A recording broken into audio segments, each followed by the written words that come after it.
C'est depuis son atelier, au cœur de la capitale ghanéenne, que Daniel Anoum Jasper met en œuvre ses créations.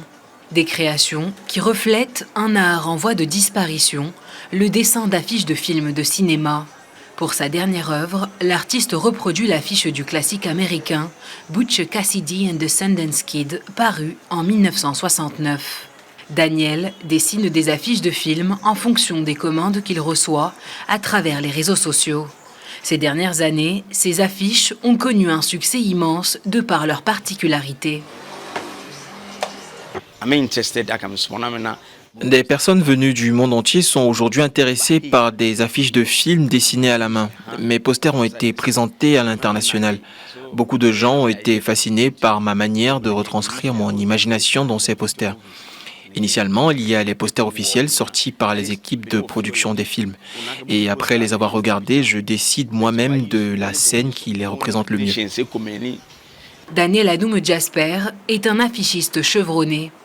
Avec plus de 30 ans d'expérience, le marché et les caractéristiques de ces affiches ont été redéfinis au cours de ces dernières années. Comme Daniel, ils sont nombreux à réinventer leurs posters de cinéma. Leur créativité s'exprime à travers divers effets, soit en amplifiant les traits du visage des personnages ou encore en personnalisant des scènes figées dans leur esprit. Il y a évidemment une valeur esthétique à chaque affiche. Mais lorsque nous analysons ces affiches en classe, nous essayons d'expliquer aux élèves que lorsqu'ils regardent ces posters, ils ne doivent pas seulement se contenter de les regarder tels qu'ils sont, mais plutôt de les relier à une facette de l'histoire de notre pays.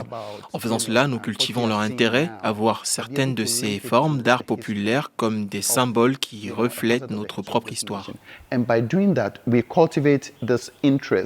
Au-delà de l'aspect publicitaire de ces affiches de cinéma, les posters de Daniel et bien d'autres sont un témoignage de leur vision artistique personnelle.